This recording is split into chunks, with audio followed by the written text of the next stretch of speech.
My name is Karen Andrews. I'm 28 years old. I woke up from a 3-week coma in an empty hospital room. My father wasn't there. My brothers weren't there. There were no flowers, no cards, no half-eaten bag of chips on the visitor chair. Nothing. Just one piece of fancy paper on the table next to my bed. It had my father's address printed at the top. Under that was my father's handwriting. Karen, we've decided to stop paying your hospital bills. Your brothers agree it's time you take care of yourself. Good luck, Dad. I read it 4 times. Then I cried for an hour. But my father made one big mistake. He forgot what my mother left behind. And he definitely forgot about the man in the gray suit who walked into my room 3 days later. Before I continue, please take a moment to like and subscribe, but only if you really connect with this story. Now let me take you back to the beginning, to the house where I grew up, and the family that taught me that staying quiet was the same as being loved. My life before everything changed. I'm an ICU nurse. I work the night shift, 12 hours at a time, at a medium-sized hospital in Stamford, Connecticut. I live alone in a small 1-bedroom apartment with thin walls and a heater that makes loud noises at 2 a.m. I pay my own rent. I buy my own food. I drive a 9-year-old Honda Civic with a dent in the passenger door that I never fixed because I always had something more important to pay for. The electric bill, new work shoes, my student loans. The Andrews family lives 26 minutes away, but it feels like they're on another planet. My father's house, the house where I grew up, is a huge 5-bedroom house in Greenwich.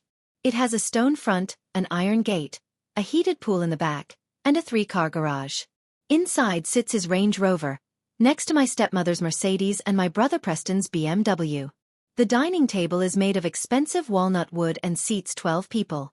Every Sunday, Diane sets 4 places at the table. Harold at the head, Diane to his right, Preston across from her, and sometimes Grant, my younger brother, if he's visiting. There was never a 5th chair for me. I stopped being surprised by that years ago. You can only show up uninvited to your own family's dinner so many times before you understand they don't want you there. The last time I tried was 3 years ago. Diane smiled at me from the doorway and said, "Oh, Karen, we didn't expect you. Let me see if we have enough food." Behind her on the counter were 2 untouched steaks. My father didn't even look up from his phone. After that, I just stopped trying. I stopped calling on Sundays. I stopped driving to Greenwich. I stopped pretending that if I was good enough, quiet enough, helpful enough, they would finally make room for me. But I should explain why I was always the one trying. Why I spent 16 years believing I owed them something. For that, I need to go back to when I was 12 years old. What happened to my mother? My mother's name was Margaret Ellis Andrews. She was warm and kind in a quiet way, the kind of person who left notes in your lunchbox and remembered exactly how you liked your eggs. She came from a family with money, the Ellis side, though she never talked about it. What I remember most is her hands on the piano keys, teaching me on Saturday mornings, and the Cartier watch she always wore, a thin gold band, a gift from my grandmother Eleanor. She never took it off. On March 7th, I had a piano recital at school. It was small, just 12 kids in a gymnasium. But I had practiced for weeks. My father said he'd pick me up at 8:30. He didn't come. I waited in the school lobby for 45 minutes, calling his cell phone.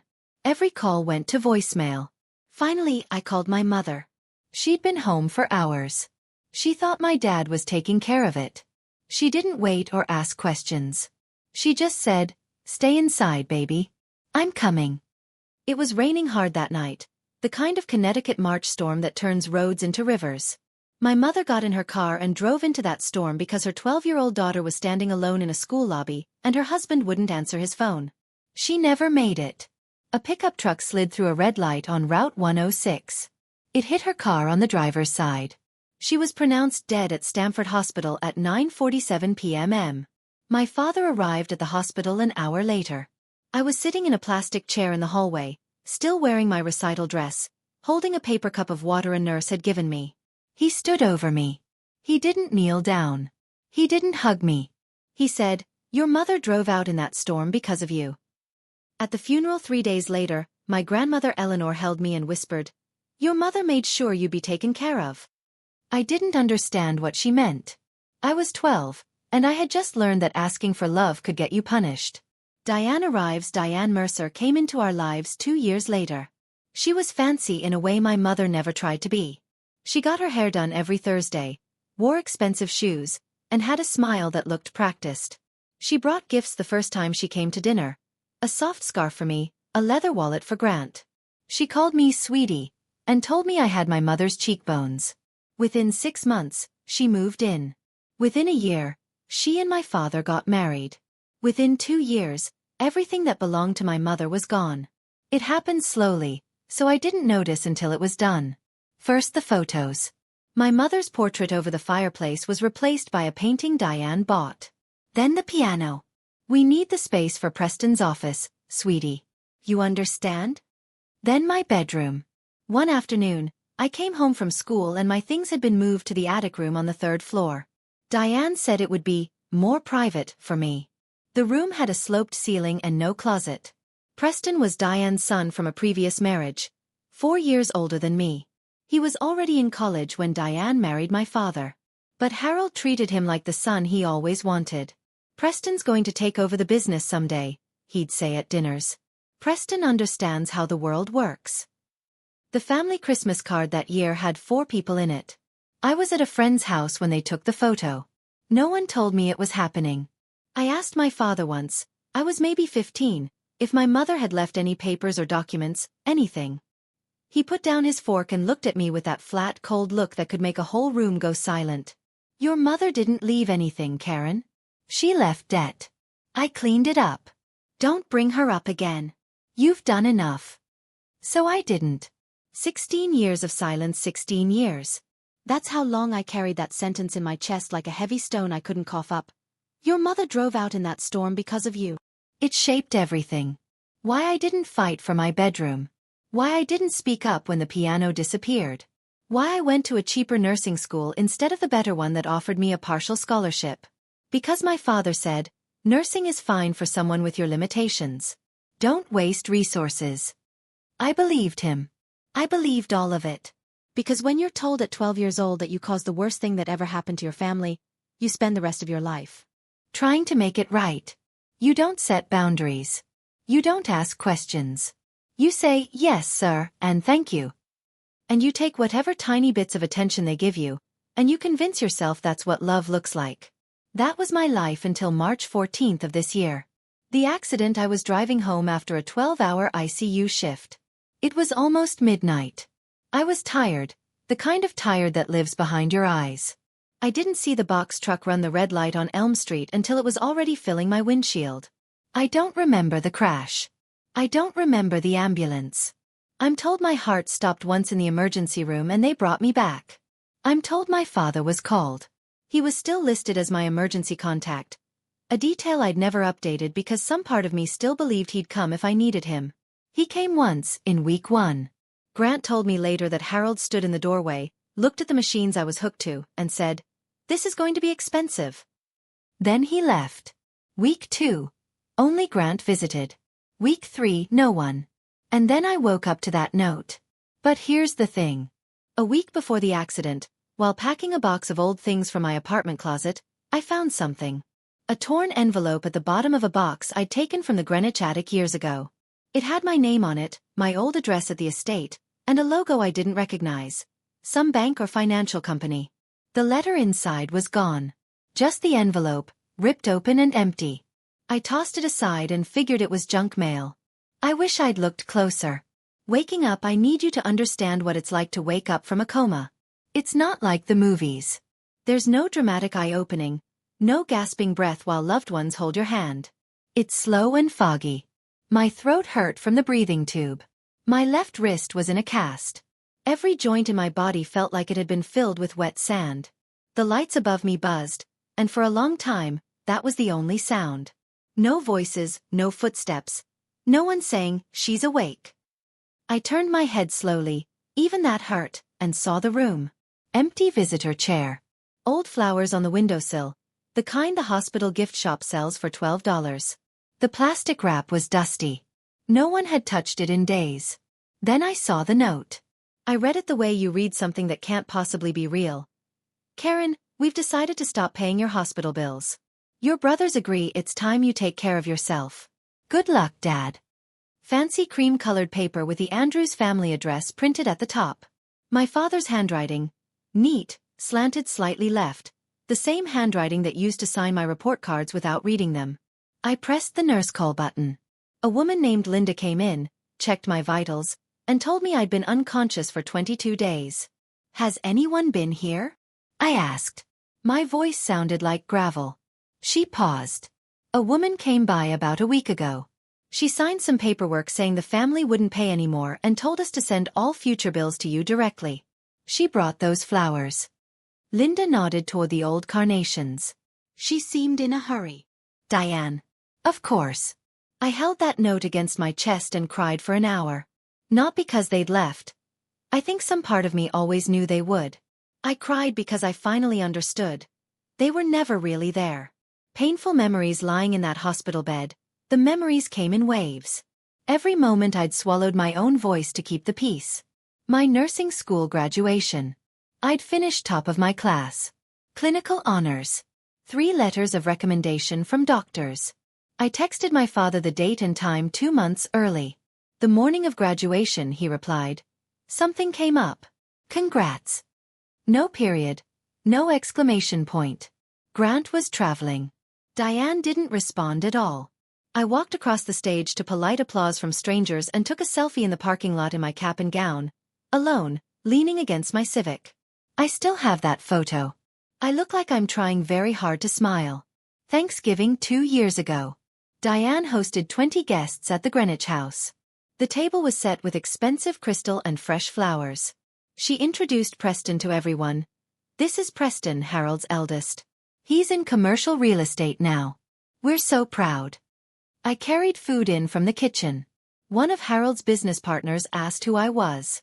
My father said, "That's Karen. She helps out." Not my daughter.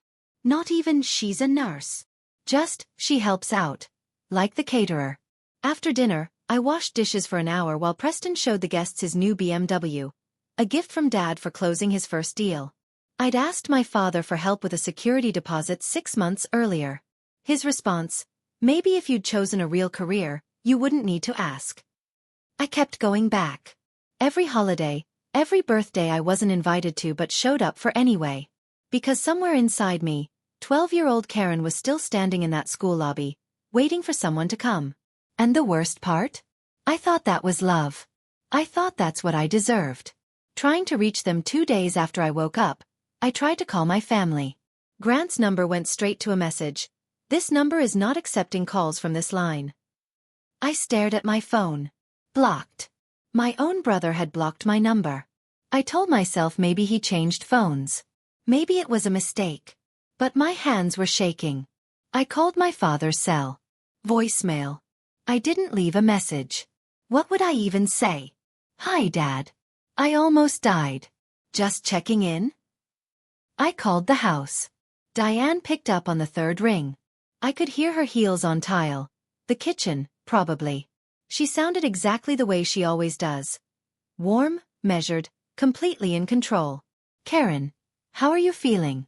We heard you were awake. I was in a coma, Diane. For 3 weeks. I almost died. A pause. Then in that voice, the one she uses when she wants you to feel like you're being unreasonable. And we're glad you're okay. We really are. But your father and I discussed this, and we think it's best for everyone if you learn to stand on your own 2 feet. You're 28 years old. Most people your age don't rely on family for medical bills. You signed papers moving my hospital debt to me while I was unconscious. We were trying to help you grow, sweetie. You can't keep leaning on your father forever. I gripped the phone so hard my cast ached. Is that what this is? Growth. Diane's voice dropped lower. Preston's wedding is in 3 months. We have expenses. Your father has a very important deal closing. This isn't a good time for drama, Karen. Then she added, almost as an afterthought. And I should tell you, we've let the family know that you decided to go your own way. Everyone understands. She hung up. She'd already changed the story. In Diane's version, I was the one who left. The math let me tell you about the money. 3 weeks in the ICU. Emergency surgery on my spleen. A broken wrist. 2 cracked ribs. Mild brain injury. The total bill before insurance. Just over $187,000. My work insurance covered some, but after deductibles and charges for the specialists Harold had approved back when he was still pretending to care, I owed about $43,000. My savings account had $6,200 in it. I couldn't work for at least 8 weeks. My car was totaled. The insurance claim was still being processed. My apartment lease was ending in 6 weeks, and I didn't have money for a new place. I was lying in a hospital bed in a gown that tied in the back, scrolling through a financial aid application on a phone with a cracked screen. And my only support was old flowers from a woman who'd signed away my medical coverage while I was unconscious. I set the phone down. I looked at the ceiling, those tiles with the little holes that you count when you can't sleep. I thought about my mother. About what she would say if she could see me now. And then I thought about what my father had told me for 16 years. That she left nothing. That she left debt. That I was the reason she was gone. I picked up that note from my nightstand. Read it one more time. Good luck. I folded it neatly, placed it in the drawer and said out loud to no one, "Enough." I didn't know what came next, but I was done trying to earn their love. I was 28 years old and I was done. That was Tuesday. On Thursday, a man I'd never seen before knocked on my hospital room door. What my father was doing before I get to the man at the door, I need to tell you what Harold was doing while I was figuring out how to survive. He was controlling the story. My phone buzzed Wednesday morning with a text from my Aunt Claire, Harold's sister, who I'd seen maybe 5 times in the last 10 years. "Karen, I saw your dad's email. I'm really disappointed in you. After everything he's done." I didn't know what she was talking about. An hour later, a college friend named Becca forwarded me the email. She wrote at the top, "Hey, is this real? This doesn't sound like you." The email was from Harold's personal address, sent to what looked like his entire contact list. Relatives, business partners, family friends, at least 30 people. The subject line, "A difficult family update." I'll spare you most of it, but the key lines burned into my mind. Karen has unfortunately burned through every opportunity we've given her. She's refused to take responsibility for her life and has blamed this family for her own choices. After years of support, we've made the painful decision to step back for her own good. And then at the end, the sentence that made my stomach drop. Her mother would be ashamed. Her mother would be ashamed. He wrote that about me, the daughter lying in a hospital bed, and sent it to everyone we knew. Diane's part was quieter.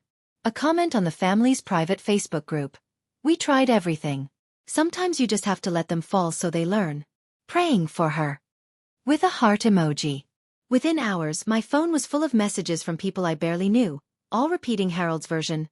"We're so sorry your father had to go through this. We hope you get the help you need." No one asked me what happened. They didn't need to.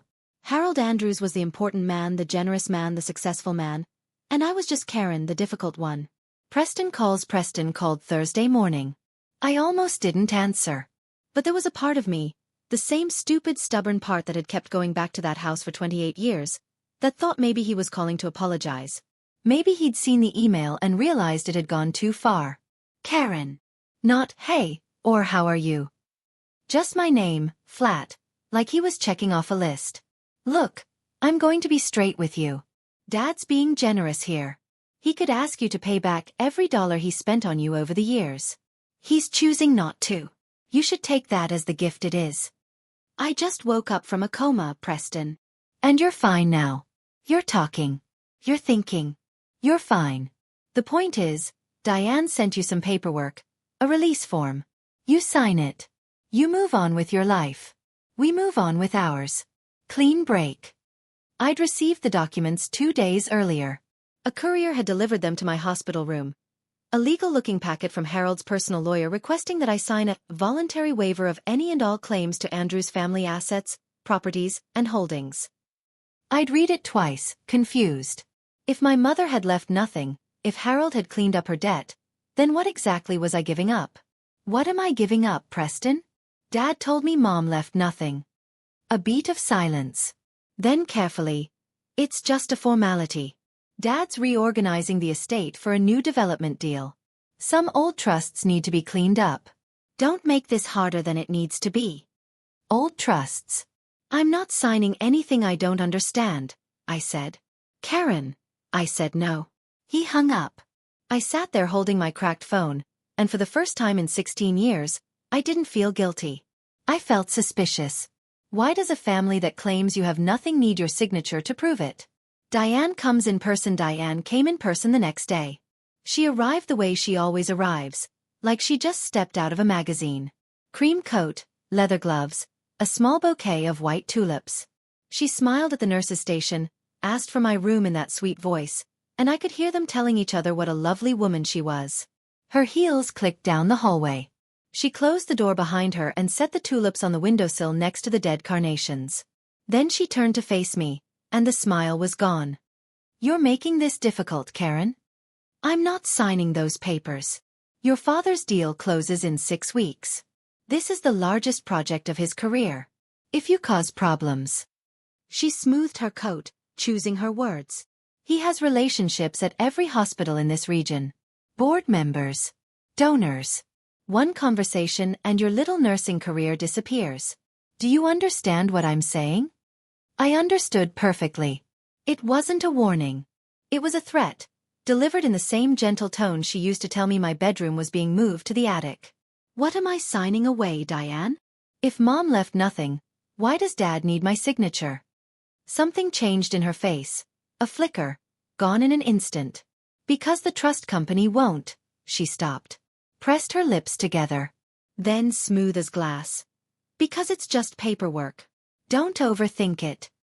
The trust company. She heard herself say it. I saw it in her eyes, that split second where she decided whether to take it back or keep going. I'm not signing anything I don't understand, I said. And I'm done being scared of this family. Diane picked up her gloves and walked to the door. You were never as smart as you think you are, Karen. That's always been your problem.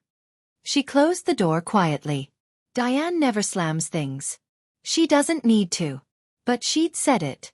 Trust company. And suddenly, a torn envelope at the bottom of a moving box and my grandmother's whisper at a funeral. They weren't random anymore. The lowest point the next few days were the hardest. My hospital bill sat on the table like a small mountain of everything I didn't have. $43,000. My bank account. $6,200. The math didn't care about my feelings. I called the billing department and set up a payment plan. $400 a month, which I couldn't afford either, but it kept the collection calls away. My apartment lease was ending. I had no car. My savings could cover maybe 6 weeks if I ate nothing but rice and eggs. The hospital social worker left pamphlets about financial help. Programs on my bed, and I filled them out at 2 a.m. with a pen that kept running out of ink. Meanwhile, the fallout from Harold's email continued. A co-worker at the hospital, someone I'd considered a friend, texted me, "Hey, I don't want to get involved, but someone said you have some issues going on. Just want you to know we're here for you." Harold hadn't directly said I had addiction problems. He just hinted in that careful way of his, choices and patterns, and getting the help she needs. He knew exactly how to plant a seed without leaving fingerprints. I sat alone in that room at 3 a.m., listening to the heart monitor down the hall and the hum of the heating system, and I thought about my mother. If you were here, I asked her silently, would you tell me to keep trying with them? Or would you tell me to run? And then another thought, clearer. I've been paying for a debt that was never mine. 16 years of apologizing for a storm I didn't cause. I was 28 years old, lying in a hospital bed, and I had nothing. No, that's not true. I had a question. And that question was worth everything. Grant's secret call. Grant called at 11 p.m. on a Tuesday from a number I didn't recognize. Karen. His voice was low, rushed. I'm using a friend's phone. Dad put something on my line. Some kind of family plan tracker. He'd see I called you. Grant, are you okay? Listen to me. I should have said something a long time ago, and I didn't because I'm a coward. Okay. I know that. But you need to hear this. I could hear him breathing hard, like he'd been running or was trying not to cry. My little brother, 26 years old and still terrified of our father. Before Grandma Eleanor died, he said, she told me something. She said Mom left something for you. Something real. Something Dad was supposed to give you when you turned 25. He never did. My hand tightened on the phone. 25. I was 28 now. 3 years had passed. What was it? I don't know the details, but I found papers in Dad's office once, in the bottom drawer of his desk, the one he keeps locked. They had a logo on them. Some kind of trust or financial company. I can't remember the exact name, but it started with Hartford or Hartwell, maybe. Something like that. My whole body went cold. The torn envelope. The logo I'd thrown away. Dad caught me looking, Grant continued, his voice dropping even lower. He grabbed my arm so hard it bruised. He said if I ever mentioned Mom's papers again, he'd cut me off completely. That's the angriest I've ever seen him. Not yelling. Quiet, like ice. I heard a voice in the background. Diane calling Grant's name. I have to go. I'm sorry. I'm so sorry I didn't tell you sooner. The line went dead. I had a name now. A trust company. And for the first time, I had somewhere to aim. Finding the truth, I couldn't sleep that night. I lay in the dark, phone propped against my water pitcher, and Googled every combination I could think of. Hartford Trust Company, Connecticut, Hartwell Financial Trust, Trust Management, Connecticut. My hands were shaking. Partly from the nerve damage in my left arm, partly from something else. On the second page of results, I found it. Hartfield Trust and Fiduciary Services, Hartford, Connecticut. The logo matched. I was certain. Same style lettering, same navy and gold crest. The same logo from the torn envelope in my moving box. At 9:01 a.m. The next morning, the moment their office opened, I called. A receptionist answered. Professional. Pleasant. I gave her my name. Karen Andrews. I'm calling about a trust that may be in my name. I don't have the account number. I'm sorry. I don't really know. A pause. The sound of typing. Then her voice changed, warmer, and something else. Concern. Miss Andrews. Please hold for 1 moment. 30 seconds of hold music. Then a man's voice, older, steady, the kind of voice that spent decades in important rooms. Miss Andrews. My name is Richard Calloway. I'm the managing trustee of the Margaret Ellis Andrews Irrevocable Trust. I have been trying to reach you for 3 years. I couldn't speak.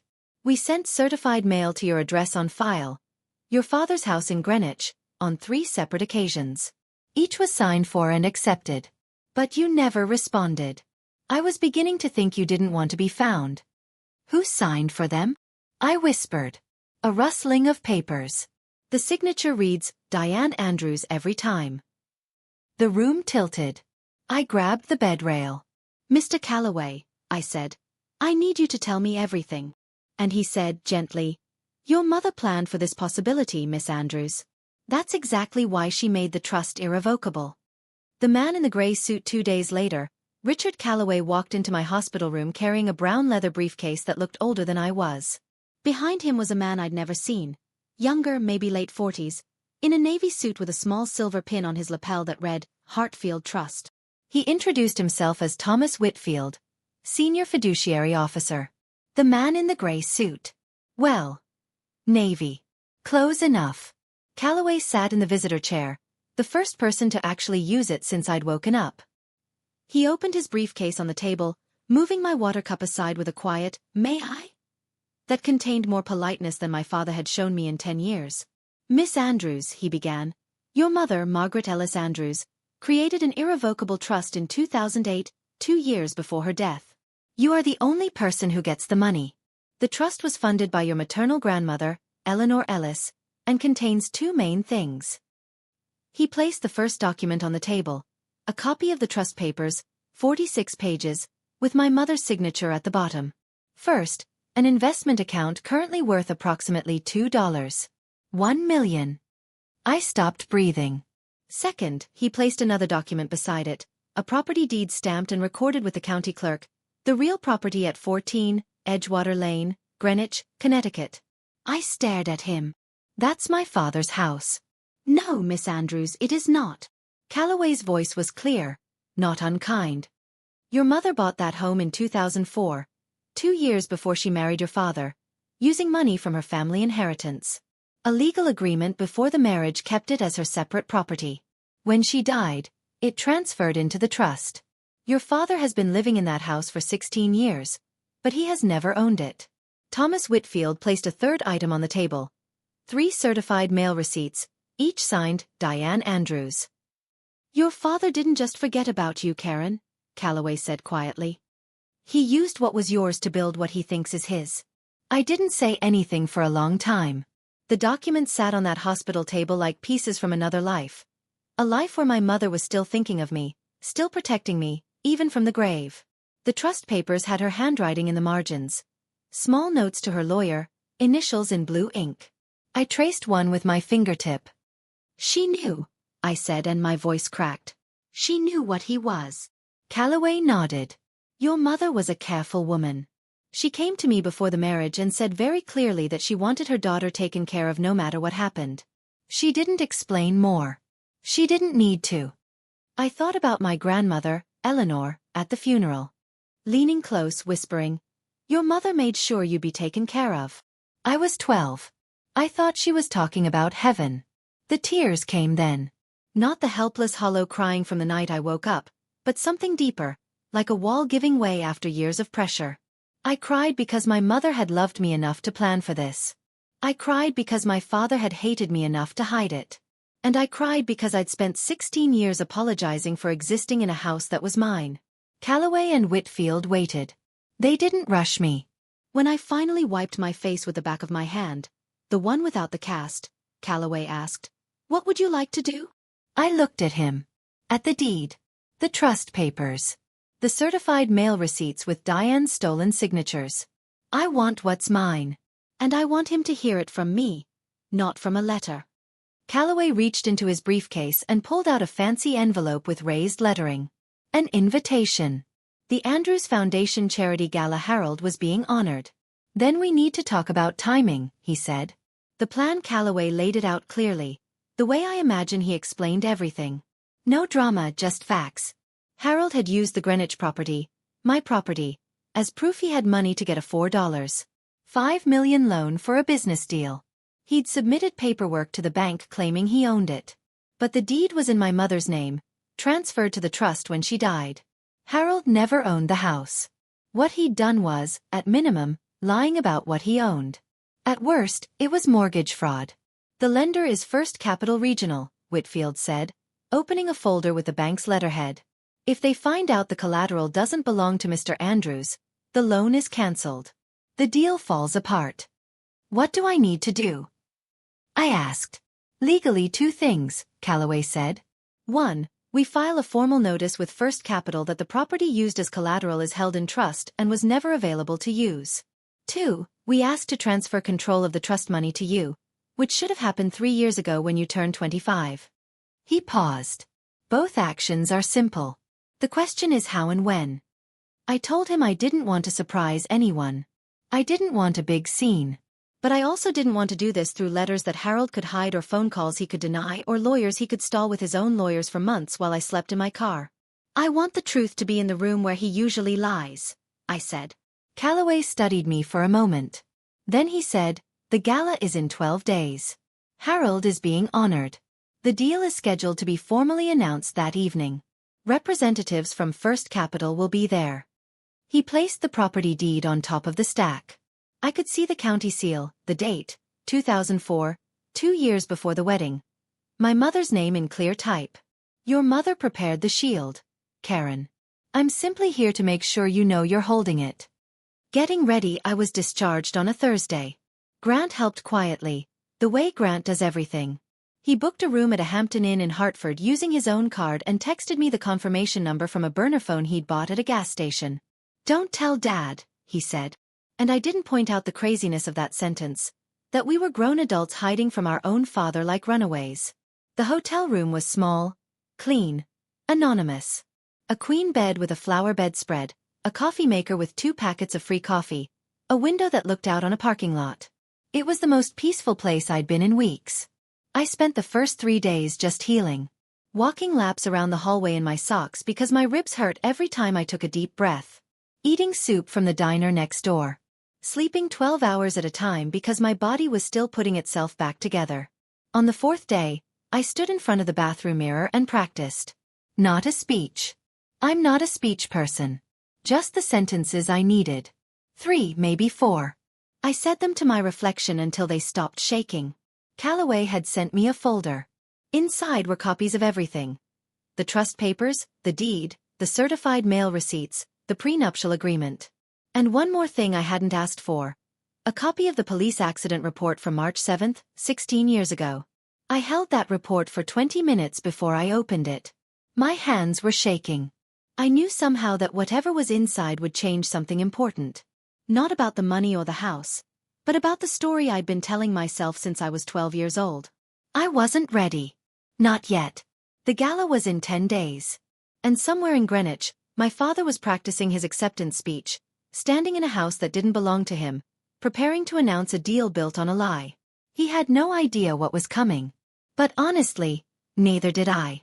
The night of the gala, the Andrews Foundation Charity Gala, was held at the Del Mar, Greenwich's fanciest hotel.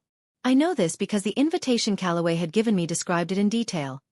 Cocktails at 6 o'clock, dinner at 7:30, program at 8, black tie preferred, valet parking available. I arrived at 8:15. I didn't use the valet. From the lobby, I could hear it. The low roar of 200 people in a ballroom, the clink of champagne glasses, a string quartet playing something tasteful and forgettable. Through the double doors, I caught glimpses of the room. High ceilings, crystal chandeliers casting warm light on white tablecloths, arrangements of white lilies and blue flowers on every surface. The kind of event where the flowers alone cost more than my monthly rent. Harold was on stage. He stood behind a podium covered in navy fabric, wearing a fancy suit I'd seen him try on at the Greenwich Tailor 3 years ago. Diane was at the front table in a black Valentino dress, her hair swept up, diamond earrings catching the light. Preston sat beside her, looking the way Preston always looks, like he was already thinking about his next meeting. The master of ceremonies, a city councilman, was introducing him. A philanthropist, a visionary developer, and above all, a devoted family man, Harold Andrews. Applause. Standing ovation from the front tables. Harold took the microphone. He thanked the foundation. He thanked my beautiful wife Diane. He thanked my son Preston, who will carry the Andrews name forward. He gestured broadly, the way men like Harold gesture when they believe the room belongs to them. Then he said it. This development project is built on land and assets that have been in my family for decades. Everything I have, I built with my own hands. I stood in the back of that ballroom next to Richard Calloway and Thomas Whitfield, and I watched my father lie to 200 people. It was the last lie he'd tell in that room. I waited until the applause faded and the waitstaff began pouring the next round. Then I walked in. I wasn't dressed for a gala. I wore a dark blazer over a white blouse, the nicest thing I owned that still fit over my cast, and black pants. My hair was in a low bun, simple, tight. No jewelry except a pair of small silver studs that had been my mother's. I walked slowly, partly because the room was long, and partly because my ribs still sent a sharp reminder with every step. Calloway was to my left, briefcase in hand, gray suit pressed. Whitfield to my right, his Hartfield trust pin. Catching the chandelier light. We must have looked like a strange parade. A battered woman and 2 men in suits moving through a sea of evening gowns and tuxedos. Heads turned. Conversations paused mid-sentence.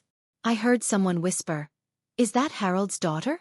Diane saw me first. I watched the color drain from her face in real time. A slow eraser, like someone had pulled a plug. She leaned toward Harold and said something I couldn't hear. Harold turned. His public face, the one made for galas and handshakes, flickered, then reset. He came down from the podium with his champagne glass still in hand, smiling the way you smile when you need 200 people to think everything is fine.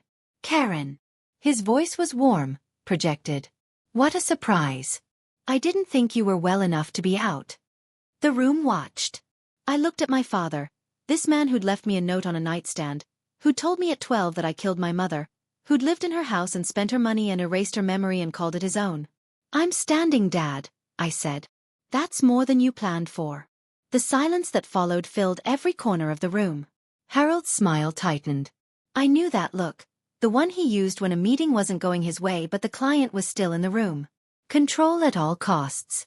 "This isn't the time or the place, Karen," he said, low enough to sound private, loud enough that the nearest tables heard every word. Why don't we step outside and— You had 28 years to talk outside, I said. You left me a note. A murmur rippled through the crowd. People set down their forks. Diane was already on her feet, crossing toward us with that smile locked in place. The one that says everything's fine, nothing to see.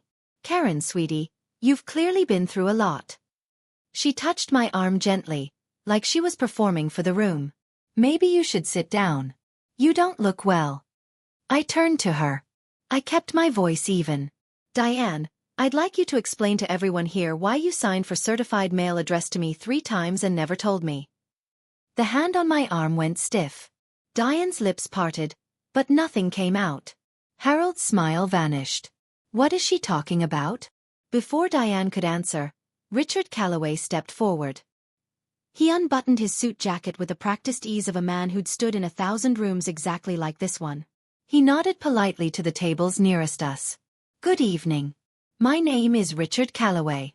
I'm the managing trustee of the Margaret Ellis Andrews Irrevocable Trust, established in 2008 by the late Mrs. Andrews. He looked directly at Harold. My client, your daughter, is the only person who gets the money from a trust you were legally required to tell her about 6 years ago. He paused. Shall we continue here, Mr. Andrews, or would you prefer to step outside? Harold didn't move. His jaw was locked, his champagne glass frozen at chest level. 200 people waited. He chose to stay. Of course he did. Men like Harold don't leave rooms. They believe the room will always side with them. That was his second mistake.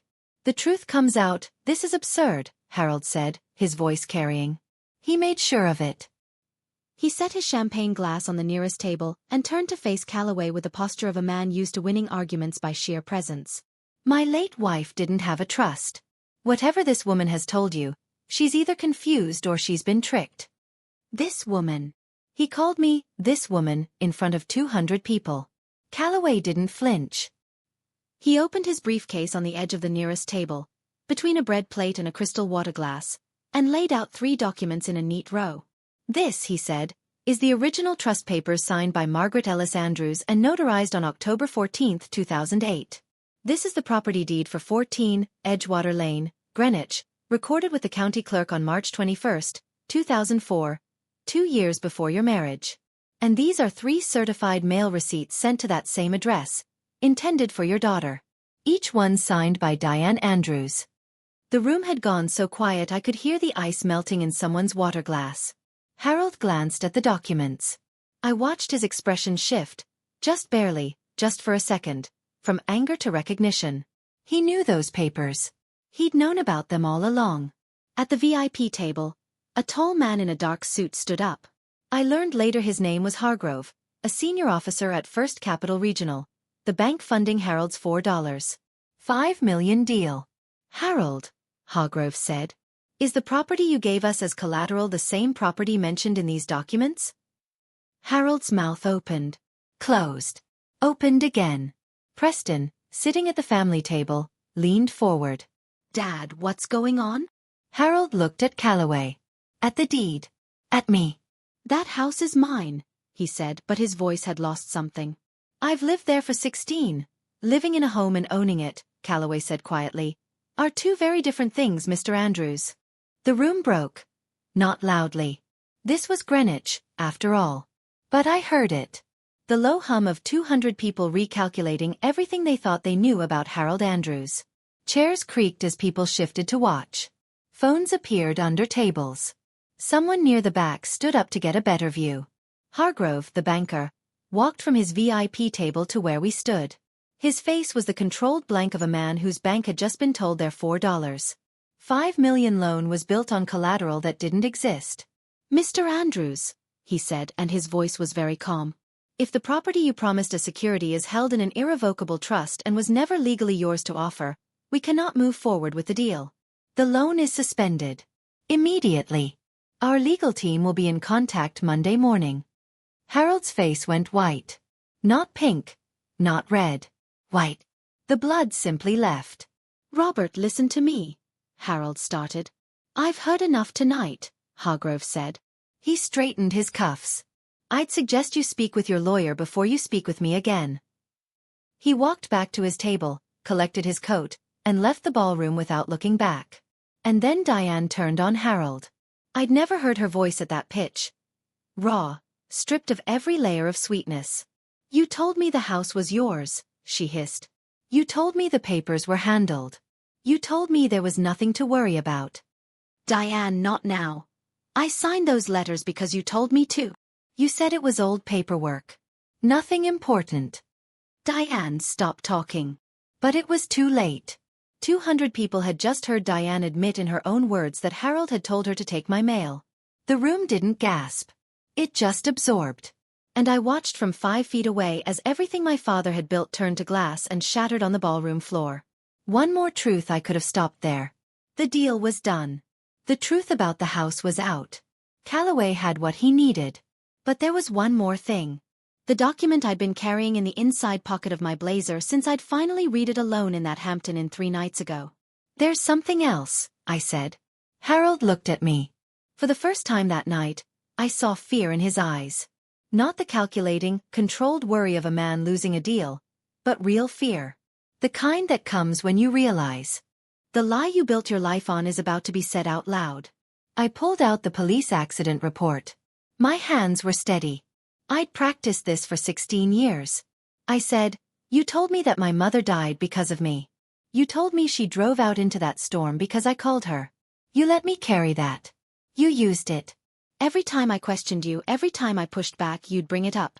Your mother drove out in that storm because of you." I heard it so many times I started dreaming about it. The room was absolutely still. The police report from that night says something different. I held it up. It says that you, Harold Andrews, agreed to pick me up from the school recital at 8:30. It says that my mother called your cell phone 5 times between 8:45 and 9:10. You never answered because you were at a poker game on Fairfield Avenue and you turned off your phone. I looked at him. Mom didn't drive into that storm because I called her. She drove into it because you didn't show up. And then you blamed a 12-year-old girl to cover your own guilt. Harold's mouth moved, but no sound came out. Behind him at the family table, Grant was staring at the floor, tears running down his face. Preston sat frozen, his hand flat on the tablecloth as if the table was the only thing keeping him upright. I didn't ask for an apology. I'd stopped waiting for one a long time ago. "The lie ends tonight," I said. Grant stands up. What happened next? I didn't expect.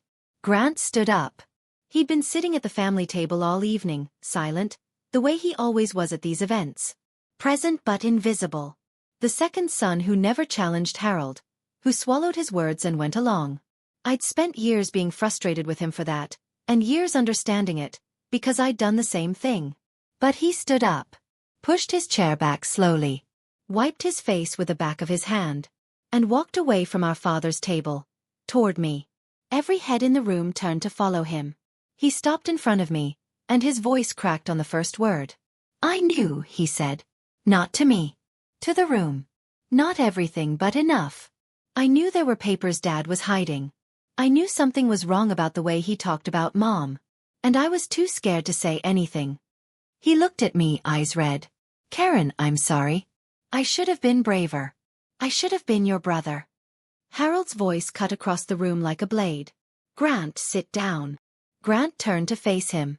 My 26-year-old brother, who'd never once disobeyed Harold Andrews in his life, looked at our father and said very quietly, "No, Dad. I'm done sitting down." Diane reached for Grant's arm, reflexive, possessive. He pulled away. "You took her mail, Diane. Don't touch me." Grant came and stood beside me. He didn't say anything else. He didn't need to. For the first time in 16 years, I wasn't standing alone in a room full of people who decided I didn't matter. I felt his hand brush mine, just briefly. The way you reach for someone when you want them to know you're there without making a scene. A few guests near the back of the ballroom set down their napkins. One couple stood and walked to our side of the room. Then another. Not many, maybe 8, 10 people, but enough. Harold Andrews sat down. Not dramatically. There was no stagger, no clutching of the chest. He simply pulled out a chair at the nearest empty table and sat. His fancy suit was still perfectly pressed. His hair was still in place. But something behind his eyes had gone dark, like a house where someone had turned off all the lights at once. He didn't speak. No defense, no counterattack, no you don't understand. Just silence. And from a man who'd controlled every room he'd ever walked into, that silence said more than any confession could. Diane was already gone. I saw the tail of her Valentino dress disappear through the service exit, her heels clicking double time on the tile. She didn't look back. Preston followed 3 seconds later, phone already to his ear. Calling who? I don't know. A lawyer, probably. Maybe his mother. The golden child, finally realizing that the throne he'd been promised was built on borrowed ground. Calloway stepped forward, spoke briefly to one of Hargrove's co-workers who'd stayed behind, and handed over a card. I heard him say, "My office will send formal paperwork to First Capital on Monday. The county records are public." Quiet. Professional. Final. I looked at my father one more time. He was sitting alone at a table set for 10. The champagne was still cold in the glasses around him. The lilies were still fresh. The program on his plate still read, "Honoring Harold Andrews, a legacy of leadership." I thought about saying something. Some final line, some perfect sentence that would close the book on 28 years of silence and guilt and trying and failing to matter. But I didn't. There was nothing left to say. I turned and walked out, my brother beside me, through a ballroom that was already beginning to murmur again. The sound of a story being retold in real time. I thought I'd feel victory. I didn't. What I felt was quiet, like a room after a storm. What happened next? Here's what happened in the 3 months after that night. Calloway filed the formal trust transfer request the following Monday. Because the trust was irrevocable and I was the named person who gets the money, the process was clean. It was only delayed by the huge amount of paperwork Harold's side tried to throw at it. His lawyer asked for more time twice. The court said no both times. By early June, I had full control of the trust money, the investment account, now worth $2.13 million after years of slow, steady growth, and the deed to 14 Edgewater Lane. Harold was formally told that his living at the property was at the discretion of the trust beneficiary. I gave him 30 days to move out. It was more than he gave me. First Capital Regional canceled the $4.5 million development loan. Their legal team sent Harold's file to the State Attorney General's office to review for possible mortgage fraud and lying about collateral. His own lawyer told him to settle before it got worse. The legal fees alone, I was told, were expected to be more than $200,000. Diane filed for divorce in mid-May. Her lawyer said it was because of irreconcilable differences, but the timing told the real story. When the money disappeared, so did Diane. I'd have felt sorry for Harold if I were a more generous person, but I'd seen the note on my nightstand too recently for generosity. Preston called me once. I didn't answer. He left a voicemail 4 minutes long, full of pauses and throat clearing that amounted to, "I didn't know the full picture, Karen. If there's anything I can do." I deleted it. Not out of spite. Out of clarity. Preston had spent his entire adult life choosing the winning side. Now that the sides had changed, his call wasn't regret. It was repositioning. The Andrews Foundation Charity Gala was not held the following year. No one volunteered to organize it. A new life. I sold the Greenwich house in July. I know some people might think that's strange. A $3.2 million property, the place I grew up, the last physical thing my mother touched. But that house held more ghosts than memories. Every hallway, every room, every floorboard was layered with years of silence and feeling small. The attic bedroom with the sloped ceiling. The kitchen where I washed Thanksgiving dishes while Preston showed off his car. The front door Diane closed in my face. I didn't need a mansion. I needed a life that was mine. I found an apartment in West Hartford. 2 bedrooms, hardwood floors, big windows that fill the living room with morning light. It's a 3rd-floor walk-up, which my ribs protested for the first month, but I didn't care. I signed the lease with my own name. And when I set my bag down on the empty floor, I stood there for a full minute just breathing. I went back to nursing. A new hospital, a new team, a fresh badge that says, C. Andrews, RN, and nothing else. Nobody here knows about the gala or the trust or the house in Greenwich. They know me as the night shift nurse who's good in a crisis and brings homemade banana bread to staff meetings. That's enough. Grant and I have dinner every Thursday. We go to the same Italian place near his apartment. red checkered tablecloths, candles and wine bottles. The kind of restaurant where nobody's trying to impress anyone. We talk about real things now. Not the careful surface-level exchanges we used to have while Harold watched every conversation. Real things. Hard things. He started therapy in April. I started in May. And on my bookshelf, next to a small jade plant and a stack of novels I keep meaning to read, is a framed photo of my mother. Silver frame, simple. She's laughing, holding me as a baby, her Cartier watch glinting in the sun. For the first time in 16 years, I look at that photo and I don't feel guilt. I feel grateful. My final thoughts: I spent 16 years apologizing for existing. I believed my father's version of the story, that I was the reason my mother died, that I deserved less, that I should be grateful for whatever tiny bits the family table offered. I built my entire identity around being sorry. The day I stopped was the day I started living. If you're still here, and I hope you are, thank you. Not for watching. For listening. There's a difference, and it matters. I don't know what your version of that note on the nightstand looks like. Maybe it's a text that was never returned. Maybe it's a door that was never opened. Maybe it's a silence that stretched on for so long you've started to think it's normal. I don't know your story, but I know this. You are not the story someone else wrote about you. You are not the name they called you at the dinner table or the chair they didn't set or the mail they took before you could read it. I didn't win because I was smarter or louder. I didn't win because I stormed in with some brilliant revenge plan. I won because my mother thought ahead. And because one morning in a hospital bed, holding a note that said, "Good luck," I decided I was done being sorry. My mother left me more than money. She left me proof that someone once thought I was worth protecting. And that was enough to make me believe it myself. My name is Karen Andrews. I grew up in a house that turned out to be mine. I was raised by a man who told me I was nothing and a mother who quietly made sure I'd always have everything. And now, for the first time, that name is mine. If this story meant something to you, leave a comment. I read every one. And if you know someone who needs to hear this, a sister, a daughter, a friend who's still sitting in that lobby waiting for someone to show up, share it with them. There are more stories in the description that I think you'll connect with. Thank you for being here.